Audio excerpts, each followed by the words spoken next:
Hello everyone. So বইমেলা থেকে আমি একটা খুব সুন্দর শান্তিনিকেতনের বই নিয়েছি। ওটা হচ্ছে রবীন্দ্রভারতী থেকে। আর সেটা আমি দেখাতে চাইছি। এই বইটা আমি নিয়েছি বইমেলা থেকে শান্তিনিকেতন। সেটার রিভিউটা আমি তোমাদের সাথে শেয়ার করব, দেখতে থাকো। ওকে। শান্তিনিকেতন আমাদের বাঙালিদের একটা মনের কি বলবো আকর্ষণ, যেখানে আমরা কবিগুরু রবীন্দ্রনাথ ঠাকুরের এক সমস্ত ধরনের ছাপ পেয়ে থাকি। সো আমি শান্তিনিকেতনের ওপরে এই বইটা কালেকশন করেছি কলকাতা বইমেলা থেকে। তো সেখানে কিছু ফটোগ্রাফস আছে, সেগুলি শান্তিনিকেতন সম্পর্কিত। সেগুলি সম্পর্কে আমি একটু সংক্ষেপে বলার চেষ্টা করছি। সো তোমরা দেখতে থাকো ফটোগ্রাফসগুলো, আমি একটু একটু করে বলতে চাইছি। তো এই প্রথম ফটোটা বীরভূম জেলার যে ফাঁকা নিদর্শন সেটার একটা ছাপ দিচ্ছে। এটা দেবেন্দ্রনাথ টেগর, রবীন্দ্রনাথের ছবি। তারপর এটা ছাতিমতলা, সবাই জানো শান্তিনিকেতনের বিখ্যাত সেই জায়গা ছাতিমতলা। সেই ফাঁকা জায়গাটা বীরভূম জেলার সুন্দর নিদর্শন। আর রবীন্দ্রনাথ টেগর এখানে দাঁড়িয়ে আছেন, রবীন্দ্রনাথ ঠাকুর আমাদের প্রিয় কবি।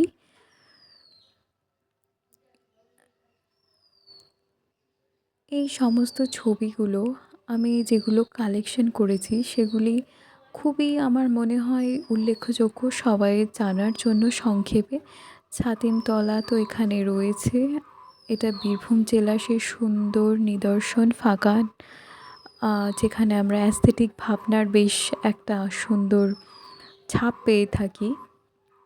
স্কুল কলেজ শান্তিনিকেতনের, যেখানে আমরা গাছের নিচে বসে আমরা ফাঁকায় যে শিক্ষাটা গ্রহণ করে থাকি, এটা বিশেষ একটা আমাদের বাংলার তখন শান্তিনিকেতনের মধ্যে আমরা পেয়ে থাকি। কবিগুরু রবীন্দ্রনাথ সবাইকে শিক্ষাদান করছেন বিভিন্ন বিষয়ে। এখানে নাচ, আবৃত্তি, আঁকা, আর্টের সমস্ত ধরনের সাবজেক্টে শেখানো হতো। কিছু ক্রাফটের কাজও শেখানো হতো। খোলা ময়দানে সবাই পড়াশোনায় একটু ব্যস্ত। আর এই ছবিটা কিছু মহিলাদের গান বাজনা শেখানোর ব্যাপারটা ছিল অবনীন্দ্রনাথ টেগরের। এখানে নন্দলাল বসুর কিছু ক্রাফটিংয়ের জিনিস তো রয়েছে সেই পুরনো জায়গাটা। আলপনা, আমাদের খেলা, যেগুলি বাংলার নিদর্শন, আলপনা খেলা, সেগুলো ওখানে শেখানো তো হচ্ছেই। নৃত্যনাট্য, নৃত্যনাট্য, রবীন্দ্রসঙ্গীত, পতাকা উত্তোলন হচ্ছে এখানে।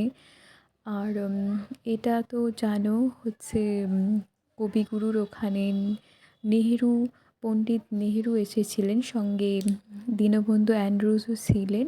হিন্দি ভাষার যে নিদর্শন সেখানে চালু করার জন্য সব খেলা হচ্ছে। সাঁওতালি, জানো সাঁওতাল ওখানকার এক ধরনের ট্রাইব। সাঁওতাল আমাদের কালচার, আমাদের সংস্কৃতি সব কিছু ফুটিয়ে তোলা হয়েছে এই শান্তিনিকেতনের মধ্যে দিয়েই। আর এখানে এই জায়গাটাকে বিশেষ করে আমরা শান্তিনিকেতন মন্দির বলে থাকি, যেখানে প্রধানত শান্তিনিকেতনের এখন হেরিটেজ হিসাবে আমরা দেখতে পাই। আর এই যে আমাদের গান্ধীজি ওখানে এসেছিলেন, ওনার কাছ থেকে কিছু সুন্দর সুন্দর শিক্ষা দেওয়া নেওয়া আলোচনা তো হতেই থাকতো। আর এটা হচ্ছে কি শ্যামলী, কবির প্রিয়তম বাড়ি, যেটা একটা কবিতাও লেখা হয়েছে সেই বাড়ি সম্পর্কিত। সো শ্যামলী দিয়েই আমি ফটোগ্রাফগুলো শেষ হচ্ছে। সো বিস্তারিত জানতে হলে কমেন্ট করতে পারো। আপাতত এখানেই শেষ।